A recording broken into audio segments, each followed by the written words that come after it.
For reference, this is what 12 inches actually looks like. I've been making steel for a long time, and this bit of bloom was solid after a few 412 passes. It for sure was on par, if not better than what they had back in the day. But I've also had about 1,000 years worth of metallurgy knowledge that they didn't have access to, so that does help. And here is where the comments blow up talking about the Ulfberg and how we've forgotten true Damascus, which makes me laugh myself to death. I don't know where these people get their lies.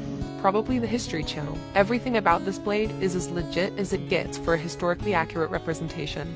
This is most of the saxes from the archaeological records. In all of my books and logs, this would have fit right into the pages. If the warrior was rich enough to have a blade dedicated to fighting, this is what would have been the most common form of that weapon. His main weapon would have been a spear or an axe with a long shaft. We focus so much on the blades that high-ranking warriors and the Lord's men used. I care about my redneck ancestors, who, while they did fight, they still had a family, a farm, or a craft to maintain while their leaders were not warmongering. Those people were savage servants.